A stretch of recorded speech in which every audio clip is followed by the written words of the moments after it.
Hello students, हम लोग आयाम के लक्ष्य टेस्ट में बात कर रहे हैं, टेस्ट नंबर 4। मैं आप लोगों को क्वेश्चन नंबर 51 से क्वेश्चन नंबर 65 तक आपकी मदद करूंगा। उम्मीद तो करता हूं कि आपका पेपर बड़ा अच्छा गया हो, बट क्योंकि जिस हिस्से को मैं बात करने वाला हूं बेटा, उसमें ज्यादातर कैलकुलेशन वाला काम हुआ है। ठीक है, चलिए हम देखना शुरू करते हैं क्वेश्चन नंबर 51 से। देखिए क्या है ये क्वेश्चन नंबर 51। हमें जो मैच कॉलम दिखाई दे रहा है, मैक्सिमम ध्यान से देखो, सारा हाफ लाइफ के ऊपर है। हाफ लाइफ का रिलेशन ऑर्डर के हिसाब से, तो सबसे पहले दिमाग में ये लाना जरूरी है कि हाफ लाइफ 1/2 ये दो तरह से लिख सकते हो आप। ए क्या है बेटा?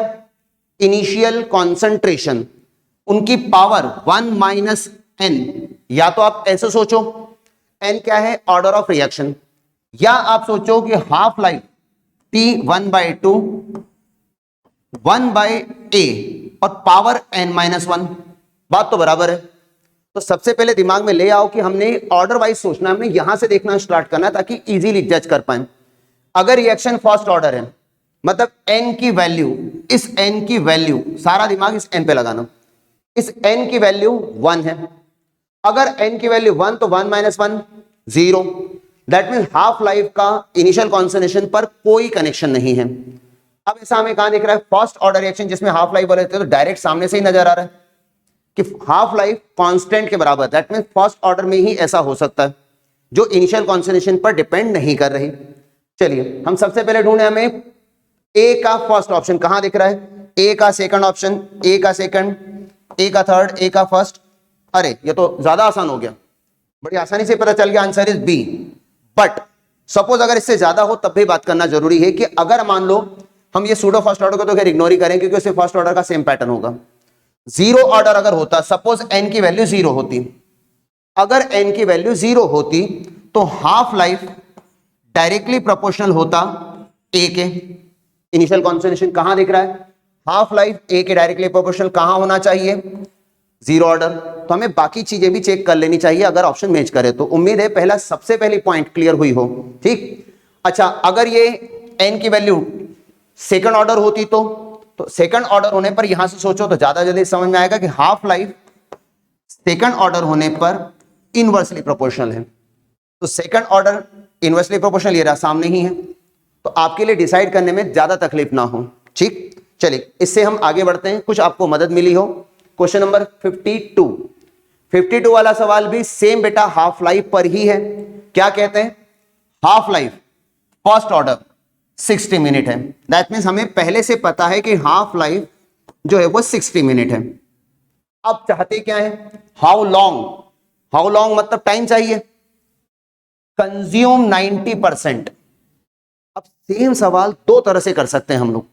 अगर हमें याद है कि फर्स्ट ऑर्डर रिएक्शन 90% कंप्लीट होने में 3.33 हाफ लाइफ लेती है, तो हम यहां से कर सकते हैं कि हाफ लाइफ का डाटा है हमारे पास, 60 × 3.33 कर लेते हैं। दूसरा तरीका नहीं सर, हम तो फॉर्मूले से सॉल्व करके देखना चाहते हैं, तो हाफ लाइफ का फॉर्मूला होता है 0.693 divided by T half is equals to 2.303। हम के फॉर्मूले को जोड़ देते हैं, log initial A not divided by final A. अब इसमें से 0.693 को 2.0 से काटा जा सकता है, तो ये बचता है 0.3010। थोड़ा और शॉर्ट कर लेते हैं, 0.3 ले लेते हैं, 0.300 की जगह 0.3 लेते हैं, डिवाइडेड बाय हाफ लाइफ क्या दी थी इन्होंने? 60 मिनट। ये लो 60 minute is equals to 1/t। Time हमें ढूंढना है। लॉग इनिशियल कितना है? इनिशियल तो सारा 100 ही होता है, इनिशियल 100। अगर रिएक्शन 90% कंज्यूम कर चुकी है, दैट मीन्स बची है कितनी? 10। तो 10 गया, बचा log 10। आई विश हमें याद है कि log 10 1 होता है, तो सीधे सीधे यहां पर है 0.3 divided by 60 is equals to 1/t। Decimal हटाइएगा तो एक 0 और बढ़ जाएगा, 3 से आप काटेंगे तो ये 3 ये कट हो जाएगा 200। That means time is equals to 200। क्या ऐसा कोई मिलता जुलता ऑप्शन है? हालांकि राउंड फिगर है तो परफेक्टली मैच कर रहा होगा। यस, हियर इज, तो अपना आंसर होना चाहिए डी। तो हम आगे बढ़ते हैं इस क्वेश्चन नंबर 52 से, चलते हैं 53 में। ठीक है बेटा, अब नेक्स्ट क्वेश्चन है अपना क्वेश्चन नंबर 53। ठीक, अब क्वेश्चन नंबर 53 किसके ऊपर है? ये है यूनिट्स के ऊपर। तो सबसे पहले ध्यान रखना ये सारे यूनिट हैं किसके बेटा? के मींस रेट कांस्टेंट के ऊपर। क्या हमें ये मालूम है कि के जो है रेट कांस्टेंट, उसके लिए मोल की पावर क्या होनी चाहिए? मोल पावर होनी चाहिए 1 - n, लीटर की पावर n-1, सेकंड इनवर्स।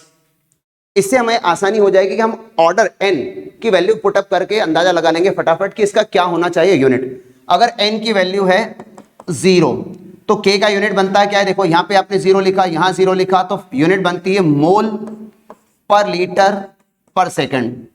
अगर n इज इक्वल टू 1 हुआ तो 1 - 1 0, मतलब मोल नहीं होगा। 1 - 1 0, लीटर भी नहीं होगा, सिर्फ सेकंड इनवर्स। तो तलाश करते हैं फटाफट कि 0 ऑर्डर के लिए हमने क्या ढूंढा? मोल पर लीटर पर सेकंड। कहां है मोल पर लीटर पर सेकंड? ये रहा सेकंड में। दैट मींस ए का सबसे पहले ढूंढते हैं सेकंड कहां है। दो ऑप्शन मिले, ए ये रहे। अब सेकंड फर्स्ट ऑर्डर रिएक्शन में होना चाहिए सिर्फ क्या? Second inverse. तो बी के सामने फर्स्ट ऑप्शन कहां है? बी के सामने फर्स्ट ऑप्शन भी दो जगह पर है। तो अब हमें देखना पड़ेगा सेकंड ऑर्डर। जब हम इस n की जगह सेकंड लिखेंगे 2 लिखेंगे तो ये बनेगा मोल की पावर -1 लीटर की पावर +1 सेकंड इनवर्स। अब +1 ना भी लिखो तो लीटर, दैट्स ओके। कहीं लिखा है क्या ऐसा? ये रहा। तो सेकंड ऑर्डर के लिए हमें चाहिए आंसर 4, मोल की पावर -1 लीटर +1 सेकंड इनवर्स। मतलब सी के लिए ऑप्शन चाहिए 4, कहीं है सी के लिए ऑप्शन है 4, ये रहा। दैट मींस हमारा फाइनल आंसर होगा सी, जिसमें हम सारी बातें एक साथ देख रहे हैं। देखने के लिए हम थर्ड को भी देख सकते हैं, वो एग्जैक्टली यही आकर मैच करेगा। तो ध्यान रखना, मेनली ये फॉर्मूला ध्यान होना चाहिए। तो चलिए इससे चलते हैं अगले क्वेश्चन पर, क्वेश्चन नंबर 54। 54 क्वेश्चन पहले शांति से देख लेते हैं सवाल है क्या। एक रिएक्शन दिया गया है, बैलेंस है ऑलरेडी, बैलेंस रिएक्शन है। दैट मींस इसका जो रेट लॉ है वो होना चाहिए R = K NO power X Cl2 और पावर क्या? Y। हमने x और y क्यों लिखा है, 2 और 1 क्यों नहीं? क्योंकि ये रेट लॉ हमें अभी ढूंढना है इन डाटा के साथ में। क्या कहते हैं जरा सुनते हैं। बिकम्स डबल, कौन है जो डबल हुआ है? Rate of reaction. अगर रेट ऑफ रिएक्शन डबल हुआ है 2 टाइम्स, क्या करने पर हुआ है double? When the concentration of Cl2 is double. कहीं देखो NO लिखा है? नहीं ना, उसने कहा हमने Cl2 को किया है डबल। तो Cl2 को डबल करने पर उसकी पावर y। अब खुद चेक करो कि यहां 2 सामने 2, जब बेस बराबर तो पावर बराबर होनी चाहिए। That means y is equal to होना चाहिए 1। तो सबसे पहले हम देख लें कि Cl2 की ऑर्डर जो है फर्स्ट ऑर्डर, Cl2 का फर्स्ट ऑर्डर देखो कहां ऑप्शन मैच कर रहा है? सिर्फ एक ही जगह पर। तो ये तो बड़ा जल्दी समझ में आ गया कि हमें इस जगह पे ढूंढना है, दैट मींस डी ऑप्शन में। बट और अगर आप मान लो आगे पढ़ना चाहते हैं तो देखते हैं क्या कह रहा है। When the concentration of both, दोनों का, किसका किसका? दोनों का, NO का भी और Cl2 का भी डबल्ड। मतलब NO का कॉन्सेंट्रेशन भी डबल पावर X, Cl2 का भी डबल पावर Y। अगर दोनों को डबल कर दिया जाता है तो rate of reaction becomes 8 times, that is equal to 8। अब 8 को हम कहते हैं 2 की पावर 3, ये पावर ऐड हो गई तो ये हो गया x प्लस y। जबकि हम y ऑलरेडी ढूंढ चुके हैं, y इक्वल टू क्या है? 1। That means 3 is equal to x plus y या 3 is equal to x plus 1। तो कुल मिलाकर x क्या है भाई? 2। तो x इज इक्वल टू है 2। x क्या था? NO का order, that means order of reaction with respect to NO2 चाहिए। बोले ये देखो ये मैच कर रहा है। Overall order 2 + 1 3। तो आंसर फाइनली डी ही रहेगा। कोशिश करो जल्दी आंसर मिल जाए तो ज्यादा अच्छा है। आगे बढ़ते हैं question number 55। Question number 55 statement question है। दैट मींस हमें स्टेटमेंट चेक करना है कि सही है या गलत है। Statement number 1, order of reaction is always equal to the sum of the stoichiometric coefficient of reactant in the balance chemical reaction. Balance that means rate law को रिप्रेजेंट करने वाली। चलिए ये तो पास हुआ। Second, order of the reaction can B fractional. Yes, order of reaction fraction हो सकता है, 0 हो सकता है, कुछ भी हो सकता है। तो अगर ये सेंटेंस भी हमें सही लगता है तो फिर हमें दोनों सेंटेंस सही ढूंढने हैं। दोनों सेंटेंस आर करेक्ट, अपना प्रॉब्लम सॉल्व। तो यहां पर हमें देखना है दोनों ऑप्शंस कहां पर लिखे सही है। तो both A and B statement are correct. चलिए इससे आगे बढ़ते हैं क्वेश्चन नंबर 56 पर। क्या है क्वेश्चन नंबर 56? क्वेश्चन नंबर 56 कह रहा है rate of reaction is tripled when temperature changes from 20 degree Celsius to 50। सबसे पहले टेम्परेचर का चेंज हुआ कितना है, 30 डिग्री सेल्सियस चेंज, और रेट ऑफ रिएक्शन हुआ है triple, the energy of activation of reaction. इसे सॉल्व करने के लिए हमें अर्हीनियस इक्वेशन अच्छी तरह पता होना जरूरी है कि हमें जो चाहिए है वो है formula log K2 by K1 is equals to activation energy divided by 2.303 into R और ब्रैकेट में T2 minus T1 bye T1 T2। बेटा ध्यान रखना, थोड़ा सा ये क्वेश्चन लंबा हो सकता है, कैलकुलेशन भी लंबी होगी। क्यों? क्योंकि हमें ढूंढना है एक्टिवेशन एनर्जी। हमें कहा गया है कि जो K2 है वो K1 से 3 टाइम्स है। ऐसा कहां लिखा है? ये बोला था ना शुरुआत में ट्रिपल्ड, तो रेट जो है वो ट्रिपल्ड है। That means log K2 by K1 कितना आएगा बेटा? 3। तो सबसे पहले दिमाग में लाओ कि log 3 है अपने पास। log 3 कितना होता है याद है ना? 0.5 होता तो एग्जैक्टली 0.4771 है, बट हम इतना एक्यूरेट कैसे देखेंगे? तो 0.5। अच्छा, दूसरी तरफ 2.303 को बेटा हम 2.303 को हम सिर्फ 2.3 से काम चला सकते हैं क्योंकि इतना एक्यूरेसी से दिक्कत होगी। आर की वैल्यू 8.314 जूल में इनटू टेम्परेचर में चेंज कितना बताया था? T2 माइनस T1 हमने क्या कहा था? 20 से 50, दैट मीन 30 डिग्री का चेंज। बट मेन दिक्कत यहां है, वो क्या है? 20 डिग्री सेल्सियस को केल्विन में 293 इंटू 50 डिग्री सेल्सियस को 323 लेना होगा। अब प्रॉब्लम यह कि इसमें हमें दिक्कत कुछ नहीं है सॉल्व करने में, डाटा आसानी से हो जाएगा। प्रॉब्लम यह है कि इसकी कैलकुलेशन का जो मल्टीपल डाटा है वो लंबा है। कैसे देखें इसे? हमने कहा था ना log 3 जो है 0.5 है इंटू 2.3, ये जाएगा ऊपर। आप चाहें तो इसे 8.314 को थोड़ा सिंपल बनाने के लिए 25 डिवाइडेड बाय 3 लिखकर थोड़ा शॉर्ट कर सकते हैं, इंटू 293 को अगर आप अप्रोक्सीमेट 300 लेंगे, हालांकि बहुत क्लोज आंसर हैं तो उनमें थोड़ा दिक्कत होती है, बट कुछ हद तक काम चल जाएगा। 323 को अगर मैं 320 ही लेके चलता हूं और 30 को लिखा यहां पर, बस एक छोटी सी बात जरूर याद रखनी होगी हमें, और वो ये है कि R का जो वैल्यू है बेटा 8.314 जो है वो जूल में होता है, जूल पर केल्विन। और हमारे सामने सारे ऑप्शन ध्यान से देखो किस में दिए हैं? किलो जूल में। तो क्यों ना यहीं के यहीं 1000 का डिवाइड करके रखें ताकि आंसर ही डायरेक्ट किलो जूल में आ जाए। जूल को किलो जूल बनाना है तो 1000 का डिवाइड कर लेना है ताकि आंसर मैच कर सके। तो ये जो डाटा है आपको थोड़ा सॉल्व तो करना पड़ेगा कि 2 0 यहां काट दिए, 1 0 ये काट दिया, इस 3 से इस 3 को काट लिया, है ना? 0.5 मतलब 1/2। तो अगर आप इसको सॉल्व करते चले जाएं तो देखें क्या बनता है? 1/2 इंटू 23 डिवाइडेड बाय 10 लिख देता हूं, इंटू 25। अब यहां क्या है बेटा? 32 और डिवाइड में है यहां पर 30 जो अब बचा है। इतना तो सिंप्लीफाई करना ही पड़ेगा अब हमें। तो चलो देखें कैसे। 2 से हमने कट किया इसे तो ये हो जाएगा 16, और 5 से काटा मैंने इन दोनों को, ये 6, 6 से चलो उसे और काटता हूं 3, ये 8, कुछ और कट सकता है? हाँ, ये हो जाएगा आपका 4, 4 से क्यों 5, और ये हो जाएगा 4, 5 से काट दिया आपने 5, लेकिन ध्यान से देखो अभी भी कुछ फिगर्स बच रहे हैं।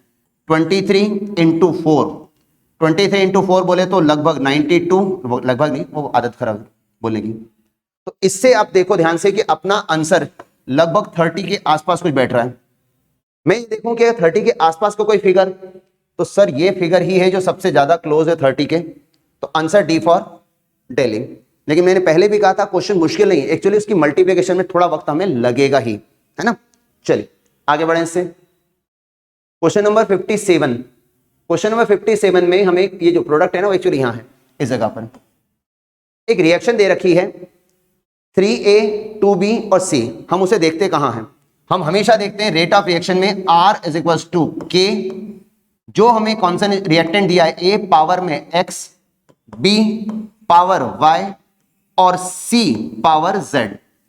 ध्यान रखना पावर ऑफ कोएफिशिएंट, ये जो आपने कॉन्सेंट्रेशन मेंशन किए वो अपने लिए ऑर्डर ऑफ रिएक्शन है। क्या हम इसे सिस्टमेटिक डिवाइड करना बैठेंगे? बहुत वक्त लगेगा। सबसे पहला तरीका क्या लें बेटा? सबसे पहले ढूंढते हैं कि कहां ऐसा है जहां रेट ऑफ रिएक्शन सेम दिख रहा है। हमने नोटिस किया कि हमारे पहले दो केस, ये देखो, rate of reaction same. Rate of reaction same है। कब रेट ऑफ रिएक्शन सेम होता है? जब हम कॉन्सेंट्रेशन बदल रहे हैं फिर भी रेट ऑफ रिएक्शन सेम रहता है, इसका मतलब वो जीरो ऑर्डर पैटर्न होता है। देखें कहां, देखो ए सेम दिख रहा है, बी सेम दिख रहा है, सी को किया गया था चेंज, बट सी को चेंज करने पर रेट ऑफ रिएक्शन में कोई चेंज नहीं आया। इसका मतलब सी की जो पावर है जेड वो तो हो गई जीरो। क्यों? क्योंकि जब किसी रिएक्टेंट के कॉन्सेंट्रेशन को चेंज किया जाए बट रेट ऑफ रिएक्शन में कोई चेंज ना आए, that means zero order reaction. तो सबसे जल्दी ढूंढना यह जरूरी होगा कि आउट ऑफ थ्री कौन सा केस है जिसमें जीरो ऑर्डर मिल गया। हमने इसलिए सबसे पहले इसको देखा। अभी और आगे बढ़ते हैं। हमें यह देखते रहना होगा लगातार कि कहां पर एक डाटा सेम और दूसरे को चेंज होते हुए देखें। अब हमारा सी पर ध्यान रहेगा ही नहीं, हम सी को इग्नोर करेंगे क्योंकि सी तो जीरो ऑर्डर है। अब देखते हैं बचे हुए दो पोर्शन। बचे हुए दो पोर्शन मैंने देखा कि यहां पर आने पर ये डाटा डबल हो रहा है। देखो कैसे डबल हो रहा है सर? अगर मैं इस चीज को लिखूं ऐसे कुछ 10 इंटू 10 की पावर -3 और पहले वाला डाटा है 5 इंटू 10 की पावर -3। देखो ये -3 है, -2 है, तो मैंने इसे 10 लिख लिया। तो आपको क्या लग रहा है कि ये डबल हुआ है, हाँ या ना? अगर ये डबल हुआ तो सर ए तो सेम है लेकिन बी तो डबल हुआ है ना, 5 2 10। तो बी को डबल करने पर मैंने क्या पाया? देखो 0.005 था और ये 0.010 है, तो ये भी डबल ये भी डबल। दैट मीन्स देखो इधर भी डबल पावर 1, उधर भी डबल, लेकिन ये किसको डबल कर रहे हैं हम? बी को। बी की पावर क्या है? y। That means order of reaction y जो है, order of reaction with respect to B वो है 1। तो हमें दूसरा फिगर मिल गया कि y इज इक्वल टू कितना है? 1। हो सकता है इससे हमारा काम चल जाए कि y की वैल्यू 1 कहां है, z की वैल्यू कहां है। फिर भी हम c को चेक कर लेते हैं कि अगर हमने देखा यहां पर जहां में दो डाटा सेम दिखे, जैसे कि ये देखो 0.05 सेम, लेकिन ये हो रहा है आधा, इधर हो रहा है हाफ। जैसे हमने ए को देखा कि हमारा रेट ऑफ रिएक्शन 5 से 1.25 पे गया, तो 5 डिवाइडेड बाय 1.25 है अपना रेट चेंज। इधर यहां पर 0.1 से कहां पर गया बेटा? देखो ये गया 0.010 डिवाइडेड बाय 0.005। तो अब इसकी पावर होनी चाहिए थी x यहां, तो हमें क्या दिख रहा है? ये डेसिमल हटाया, 2 0 बढ़ाए, तो अल्टीमेटली जब काटा तो ये आया 4 इज इक्वल टू 2 की पावर x। तो 4 क्या होता है? 2 की पावर 2। दैट मीन्स 2 की पावर 2 इज इक्वल टू 2 की पावर x। तो x इज इक्वल टू हमें मिला 2। कुल मिलाकर ऐसे ऑप्शन 2 1 0 कहां मिल रहे हैं? ये रहे। तो आंसर इज सी। ठीक, तो चलिए इससे थोड़ा आगे बढ़ते हैं, नेक्स्ट में चलते हैं। तो हमें क्या देखते हैं कि rate constant of first order reaction is this. That means हमें k पता है, k की वैल्यू है 4.606 10 की पावर -3, ये दिया है सेकंड इनवर्स में। हमें क्या निकालना है? Time required for 2 gram to 0.2। लेकिन सबसे पहले फर्स्ट ऑर्डर में रेट कांस्टेंट k का फॉर्मूला ध्यान रखना होगा, 2.303 divided by time t log a naught initial by final, कुछ ऐसे। अब k की वैल्यू ये रही, तो 4.606 इज इक्वल टू 2.303 ढूंढने निकले हैं टाइम। ध्यान रखना 10 की पावर -3 में भूल गया था लिखना, तो यहां लिख रहा हूं, है ना। इधर log 2 डिवाइडेड बाय 0.2, ध्यान से देखो 20 बन गया। अब इससे काटना आसान हो गया, ये हो गया log 10, log 10 मतलब 1, तो वो तो हो गया log 10 इक्वल्स टू 1। 2.303 से मैं इसे काट सकता हूं सीधे सीधे 2, तो t आ गया इधर, t इज इक्वल्स टू 10 की पावर, ध्यान से देखो ये जो 10 की पावर -3 है जब नीचे इधर जाएगा, 10 की पावर -3 जब नीचे जाएगा इस तरह से, और 2 इसके साथ में ऐसे दिखेगा, बट ये 1000 बनकर ऊपर भी तो आएगा। That means t is equals to 10 की पावर -3 ऊपर गया तो +3 हो गया, डिवाइड बाय 2, इसका मतलब है 1000/2, दैट मीन्स 500। तो क्या ऐसा कोई आंसर है?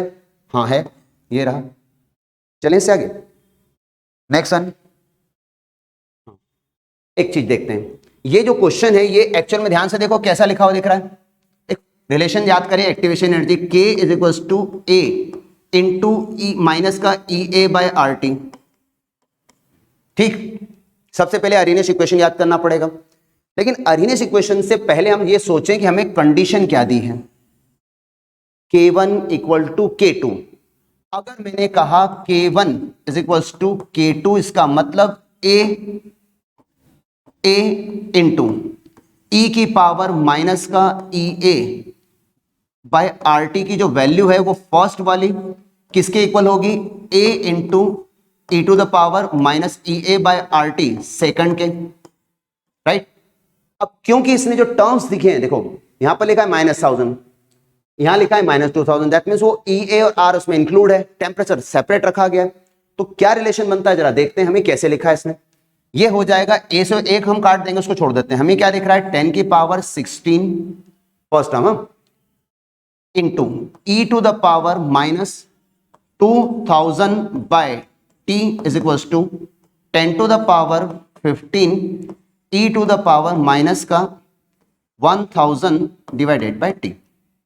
अब इसे सॉल्व करना कैसे आसान करना है, देखो 10 की पावर 15 तो सीधे सीधे काट दो, तो 10 की पावर 16 में से एक 10 बचेगा कटने के बाद 10, तो रिमेनिंग डाटा है अपने पास 10 इंटू ई की power minus 2000/T is equal to E की पावर माइनस 1000/T। प्रॉब्लम है एक्सपोनेंशियल कैसे देखेंगे? लॉग अप्लाई कर दो, लेकिन ध्यान रहे लॉग जब अप्लाई करोगे तो ये A का काम करेगा और ये B का, तो लॉग A इंटू बी, तो ये दिखेगा log 10 प्लस log e की power minus 2000/T is equal to log e की पावर माइनस 1000/T। ध्यान से देख रहे हो, मैं बोल रहा हूं log और लिख के आ रहा हूं ln, नेचुरल log। क्यों? क्योंकि सर नेचुरल log जब तक log बेस 10 में बदलना है तो 2.303 लगेगा ना कन्वर्जन, लेकिन हमें एक फायदा हो गया, लॉग नेचुरल और ई काटा जा सकता है, बचेगा माइनस का 2000/T, ये होगा माइनस का 1000/T, बट ये रहेगा 2.303 log log 10। बीच में साइन भूल मत जाना, प्लस का था लेकिन क्योंकि माइनस नीचे उतर आया है इसलिए माइनस दिख रहा है, पहले प्लस ही था लेकिन माइनस साइन नीचे आ गई। अब बताओ log 10 बेटा कितना होता है? 1। तो अपने पास इक्वेशन बची 2.303 इक्वल्स टू क्यों? क्योंकि ये माइनस वाला साइन उधर जा रहा है, तो हो गया 2000/T माइनस 1000/T, तो ये बचा कितना? 1000/T is equals to 2.303। हमें चाहिए T, तो T ऊपर और 2.33 डिवाइड में। कहीं ऐसा जवाब है जिसमें 1000/2.33 लिखा है? यस, ये रहा। तो आपको उसको थोड़ा सा सॉल्व करना पड़ेगा, सीधे सीधे जवाब मिल जाएगा ऐसा थोड़ा मुश्किल होगा। ठीक है, चलिए इससे आगे बढ़ते हैं। ये सवाल पढ़ते से मजा आ जाएगा, अरे ये तो बड़ा आसान काम है। क्यों आसान काम है? क्योंकि हमें मालूम होता है delta H of reaction, activation energy of forward minus activation energy of backward reaction होता है। तो अगर हमें फॉरवर्ड बैकवर्ड का डाटा मिल जाए तो हम सीधे सब ट्रैक कर लेंगे। चेक करते हैं, फॉरवर्ड एक्टिवेशन एनर्जी तो दी है इन्होंने A, बैकवर्ड एक्टिवेशन एनर्जी जो है वो डाटा लगभग ध्यान से देखो B के बराबर जा रहा है, एक ही लाइन पर है, लेकिन उनका जो डिफरेंस होता है वही तो डेल्टा H होता है, और ये तो डायरेक्टली ध्यान से देखो C के बराबर आ रहा है। तो जब डेल्टा H सीधे सीधे C अवेलेबल है तो कुछ सब्ट्रैक्ट या ऐड करने की जरूरत ही क्या है? तो चलो इससे आगे चलते हैं फिर फटाफट। क्वेश्चन नंबर 61 में आपको प्लानिंग करनी पड़ेगी क्योंकि प्रेशर पर बेस्ड क्वेश्चन है। ए रिएक्टेंट कन्वर्ट हो रहा है BCD में, ठीक, और इनिशियल प्रेशर देने को कहा है इसने P0, तो बकायदा लॉजिक पूरा लगाना पड़ेगा। ए कन्वर्ट हुआ है B plus C plus D में, इनिशियल प्रेशर सिर्फ ए का था, जब ना B था ना C था ना D था। बाद में जब कुछ प्रेशर जनरेट हुआ P डैश, इसका P डैश, ऑब्वियसली P0 में से P डैश कुछ कम हुआ होगा, क्योंकि जितना वहां बनेगा उतना से कम होता जाएगा। तो आपने जब टोटल प्रेशर चेक किया P टोटल, तो वो होगा इन सब का सम, मतलब P not minus P dash plus P dash plus P dash plus P dash, ये तीनों प्रोडक्ट वाले ऐड किए तो पाया एक तो गया काम से, लेकिन अभी भी P not minus 2P dash है ना अपने पास, ये दोनों P डैश ऐड हो गए। अब क्योंकि ये जो हमें मिला है वो है कौन, P फाइनल या P टोटल जो अपने मिला, फाइनल प्रेशर जो P मिला हमें। समस्या ये कि सर ये जो P है वो उस टाइम पीरियड के लिए एक बात कर रहा है, अगर हमें उस P डैश की वैल्यू चाहिए तो हमें क्या करना होगा, इसको P नॉट को इधर भेजना होगा, मतलब P minus P naught is equal to 2P dash. तो P डैश की जो वैल्यू है वो होगी P minus P not divided by 2। ठीक, अब ये निकल गया, लेकिन हमें तो इस फाइनल प्रेशर, देखो ये अपना इनिशियल प्रेशर और ये है फाइनल प्रेशर। इनिशियल प्रेशर तो P नॉट के नाम से है अपने पास, लेकिन फाइनल प्रेशर तो नहीं है ना।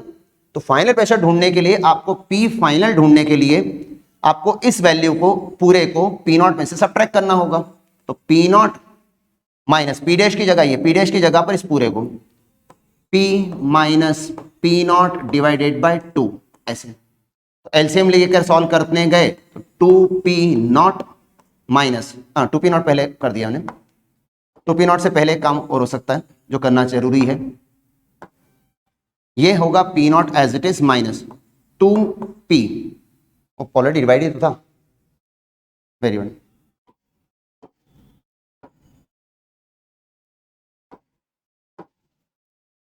To P not minus P not divided by 2,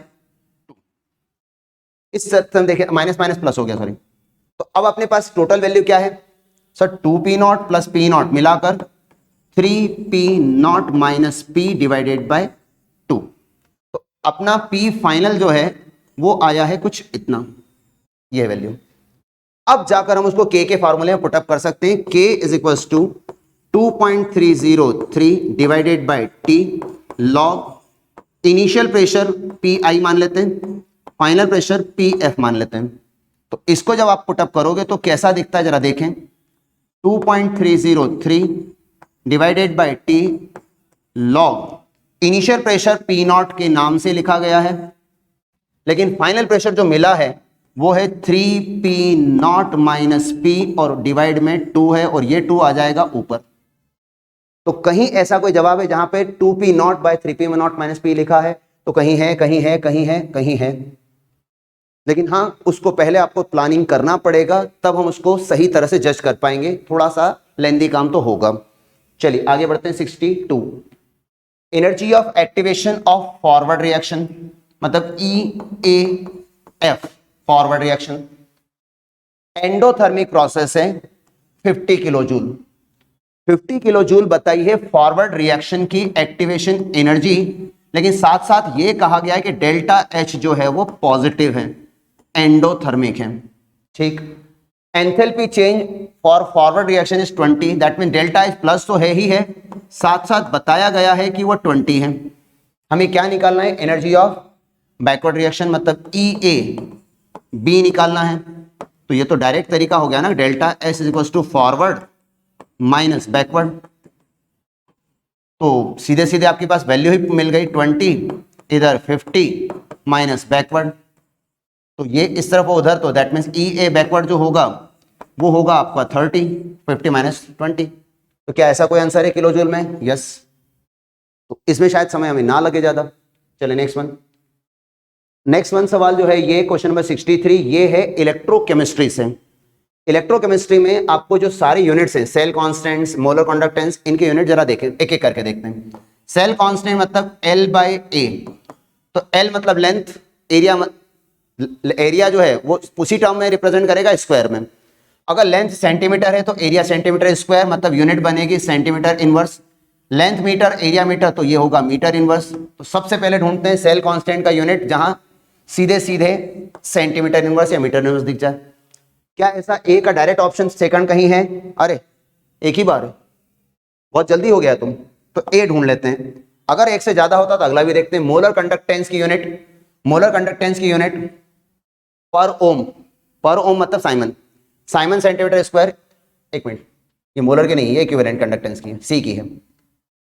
सी के लिए इक्विवेलेंट इनवर्स लिखा है ना, इसलिए इक्विवेलेंट कंडक्टेंस की। तो सी की हमने जहां पे टिक किया, क्या सी के सामने फर्स्ट है? हाँ बिल्कुल है, मेरे ध्यान भटका था तो भी सही आया। मोलर कंडक्टेंस की क्या है बेटा? Siemens centimetre square mole inverse, that means B के सामने 3, बी के सामने 3 भी है। लास्ट क्या है? स्पेसिफिक कंडक्टेंस मो या साइमन सेंटीमीटर इनवर्स, हाँ बिल्कुल। तो चलिए हम सही जगह पर हैं, दैट मींस फर्स्ट। नेक्स्ट में चलें। ये सवाल नंबर फर्स्ट जो था बिल्कुल उसके जैसा ही है, तो दोबारा उस बात पर आ जाइए कि हाफ लाइफ पीरियड जो है वो डायरेक्टली अगर आप लिखते हैं ए के, तो पावर में जरूर याद से लिखना 1 माइनस एन, और अगर आप इनवर्स में लिखते हैं तो इसे लिखना ऐसे 1/a, लेकिन पावर लिखना n माइनस 1। n क्या है? Order of reaction. सबसे पहले क्या है? Zero order. अगर आपने n की जगह जीरो लिखा, चाहे यहां लिखो यहां लिखो, एक ही बात है।